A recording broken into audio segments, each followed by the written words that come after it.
আছাম আজি মই ৰওনা হৈ আছোঁ মহামায়া ধামলৈ। আপোনালোকে মহামায়া ধামৰ কথা বহুতে শুনিছে। মহামায়া ধাম হৈছে শক্তিপীঠ। মা মহামায়াৰ পূজা অৰ্চনা কৰা হয় ইয়াতে। বিভিন্ন ঠাইৰ পৰা অসম বা অসমৰ বহিৰাজ্যৰ বিভিন্ন ঠাইৰ পৰা ইয়াতে বিভিন্ন ভক্তসকল আহি থাকে। আমি আজি বিলাচীপাৰাৰ পৰা ৰওনা হৈছোঁ। বিলাচীপাৰাৰ পৰা 10 কিলোমিটাৰ পশ্চিমত অৱস্থিত মহামায়া ধাম।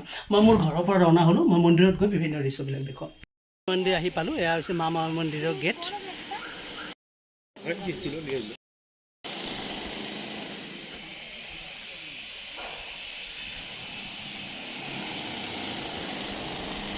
ইয়াৰ পৰা আপোনালোকে হাত ভৰি ধুব পাৰিব, ধুই মন্দিৰত প্ৰৱেশ কৰিব পাৰিব। হাত ভৰি ধুই ল'লোঁ। হৈছে মা মহামায়া মন্দিৰৰ মূল প্ৰৱেশদ্বাৰ। ইয়াৰ পৰা আপোনালোকে মা মহামায়া মন্দিৰত পূজা দিব পাৰিব।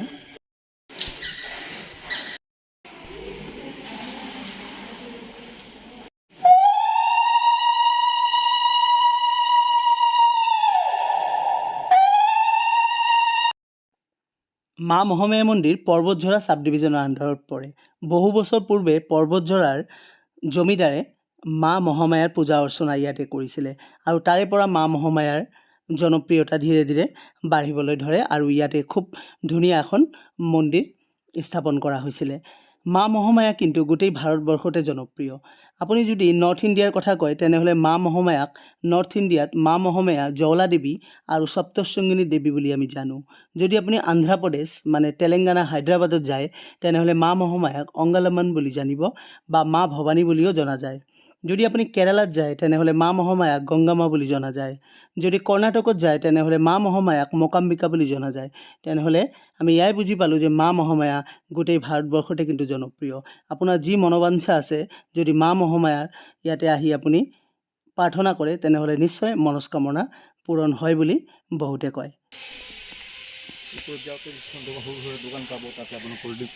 হয়, ওপৰত কোল্ড ড্ৰিংকছ খাব পাৰিব। বহুত ধুনীয়া ধুনীয়া দোকান আছে।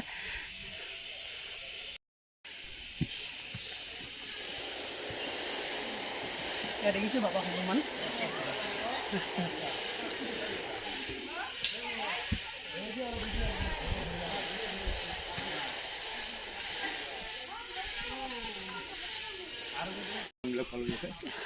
এতিয়া আমি দোকানখিনি পালোঁ। ইয়াৰ পৰা প্ৰসাদ বা বিভিন্ন ধৰণৰ বস্তু ল'ব পাৰিব।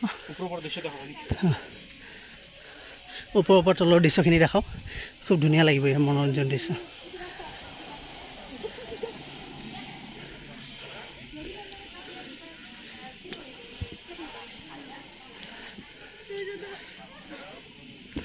এনেকৈ বাবাই মোক সূতা বান্ধি দি আছে।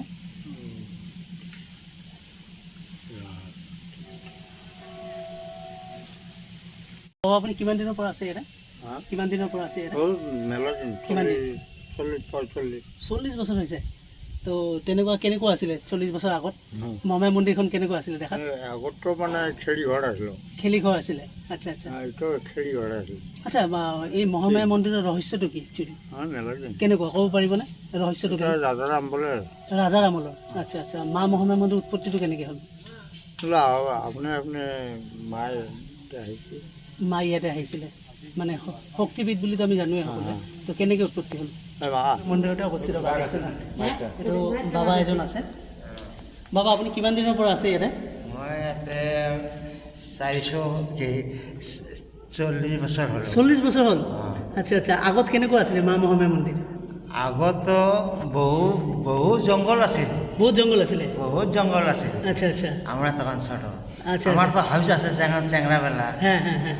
আমরা রাস্তায় রাস্তায় আসি। আচ্ছা আচ্ছা। আসি দেখি ধাপড়ি। আচ্ছা। ওটাই বুঝি আর। আচ্ছা আচ্ছা। উৎপত্তিটো কেমনে? উৎপত্তিতে তো রাজাই উৎপত্তি করছে। কোন রাজা এটা? এটা ওই যে আমার আটানির রাজা। আটানির রাজা উৎপত্তি করেছে মা মহামায়া।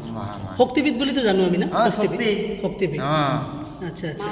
আদ্য মহামায়া। আদ্য মহামায়া মানে মা কামাখ্যাৰ পিছতে এইটো আহে। আপুনি 40 বছৰ হৈ আছে ইয়াতে? 40 বছৰ কাম। তেতিয়া মন্দিৰ নাই। তেতিয়া মন্দিৰ নাছিলে, খালি মা মহামায়াৰ হেৰিটো মূৰ্তিটো আছিল। তখন টিনেৰ ঘৰ আছিল। টিনেৰ ঘৰ আছিল। আচ্ছা আচ্ছা আচ্ছা। আপোনাৰ ঘৰ ক'ত? মোৰ ঘৰ ইয়াতে। ইয়াতে না? এমই স্কুলতে পাইছে ন? ME school. হয় হয়। তাতে তাতে। আচ্ছা আচ্ছা আচ্ছা। ঠিক আছে, বাবাৰ লগত কথা পাতি খুব ভাল লাগিলে। ধন্যবাদ। পোনে পোনে আহি আকৌ এটা শিৱ মন্দিৰ দেখা পাব। শিৱ মন্দিৰটো চাওক একদম তলতে।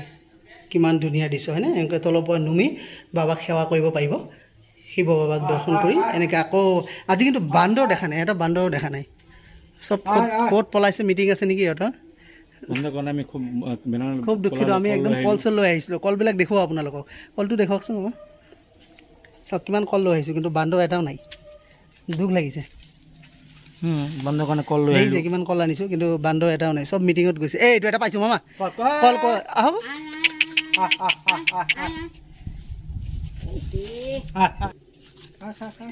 চাওক কিমান ধুনীয়াকৈ খাই, দেখিছে দেখিছে কি মজা।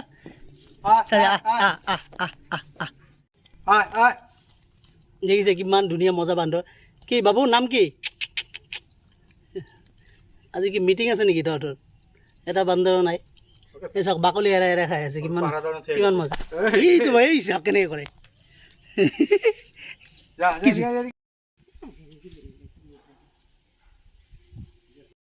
মন্দিৰৰ ঠিক কাষতে অৱস্থিত আছাম টুৰিজমে কনষ্ট্ৰাক্ট কৰা এখন হোটেল বা ৰেষ্টুৰেণ্ট বুলি ক'ব পাৰে, প্ৰশান্তি ৰেষ্টুৰেণ্ট।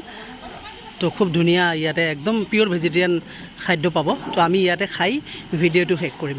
তো ভিডিঅ'ত গৈ আপোনালোকক খোৱাখিনি দেখাম আৰু দৃশ্যখিনি দেখাম। খুব ধুনীয়া হয় এখন হোটেল, একদম পিয়'ৰ ভেজিটেৰিয়ান খোৱা পাব। খুব ধুনীয়া ধুনীয়া সুখাদ্য, 2 প্ৰকাৰৰ দালি দিছে আৰু বিভিন্ন ধৰণৰ সুখাদ্য, চব নিৰামিষ হয়। পনীৰ আছে, বিভিন্ন ধৰণৰ খোৱা খাব পাৰিব। তো খুব ধুনীয়া হোটেল, ভাল লাগিছে। তো আজিৰ ভিডিঅ'টো আপোনালোকে নিশ্চয় ভাল পাইছে। তো যদি ভাল পাইছে ভিডিঅ'টো লাইক কৰিব আৰু চেনেলটো ছাবস্ক্ৰাইব কৰি দিব। তো ঠিক আছে, নেক্সট ভিডিঅ'ত লগ পাম। ধন্যবাদ।